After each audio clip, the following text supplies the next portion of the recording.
everybody. So now, the word I would like to drop with you is the word recognize. Recognize.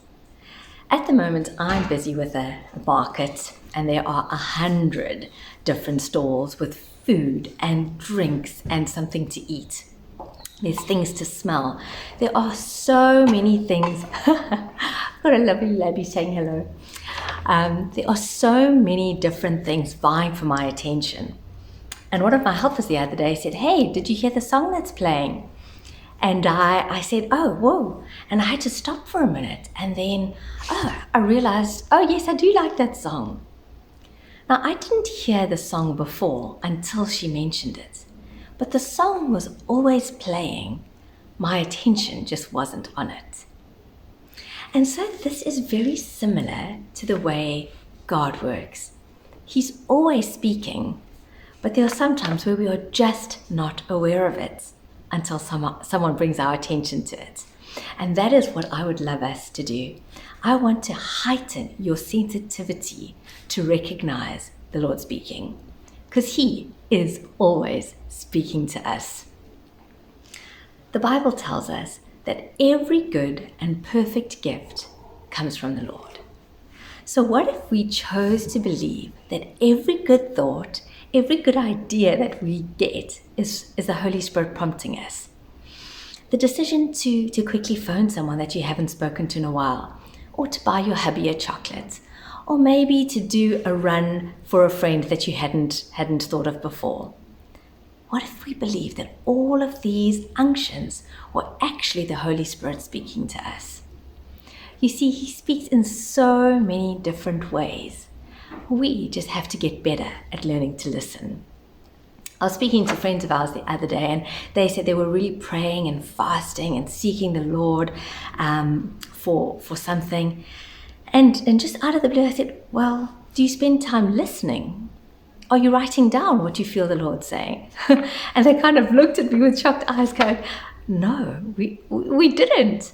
And I thought, well, that's such a huge part. One, we ask the Lord, but two, we got to stop and listen. We've got to give Him space to speak back to us, because He really, truly does. I remember being at church a while back, and I was walking past someone, and I put my hand on her shoulder, and as I did, I immediately saw her with a crown on her head. So I turned around and said, "Hey, welcome, how are you? Listen, I know this might sound weird, but as I touched you, I saw a picture of a crown on your head. Would you mind if I prayed with you to see what the Lord wants to say?" And so I turned around, and she said yes, and we stood there. And instead of now speaking a bit more, I just said, "Lord, what are you trying to say?" And then I just listened for a while. And as I listened, I felt the Lord just give me a bit of an explanation. And it was beautiful to take time to listen. I want to encourage us. Let's take time to listen. Take time as if someone had said, "Do you hear that song playing?" You stop and you listen.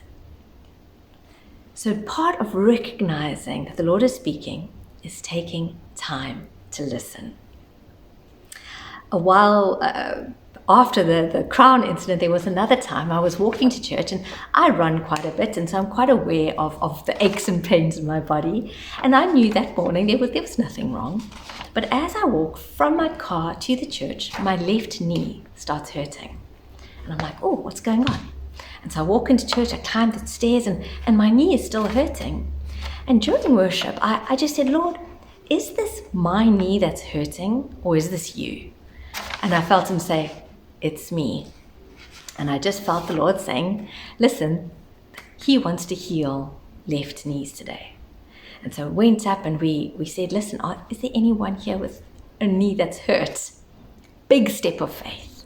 Big step of faith. But how many of you know that it is impossible to please God without faith? And the blessing is that there were so many people with knees that were sore. And we had the opportunity then to pray for them. But I had to take a moment to stop and listen. We need to become better listeners. And listen, we can all do this. I was practicing with my kids the other day. It's going to be an activity that you do later. And I was saying, guys, how about we ask the Lord for a color for each of us and ask the Lord what would encourage us about that color. And so, at first my boys were like, oh, pink and it's love. And it was all sort of, very cute, superficial kind of ideas. And then then we got a little bit deeper. And then my boys started really getting into it, Mom, I feel like the color blue for you. And it was the waves that God just wanted to give you wave after wave of his love. And then something very special happened. They asked me to give them each a color. And so I chose one for Dad. I said, for Dad, I see silver. And for the little one, I see green. And for the middle son, I saw purple. And my elder says, Mom, stop. Before you said silver for Dad, I saw lead pipes. And before you said green for Sammy, I saw a branch with green leaves on it. And before you said purple, I saw a skating ramp that was painted in purple. And then we went on to say why these things would encourage us. But I don't know who was more stumped, my son or I, but I realized God can speak. Are we willing to listen? Are we willing to listen? So how about we both take a huge step of faith and we say we're going to believe that the first thoughts that come to our mind during the next couple of activities, we are going to trust and believe that they are from the Lord. It is impossible to please the Lord without faith. So we are going to use our faith and we're going to say, yes, Lord,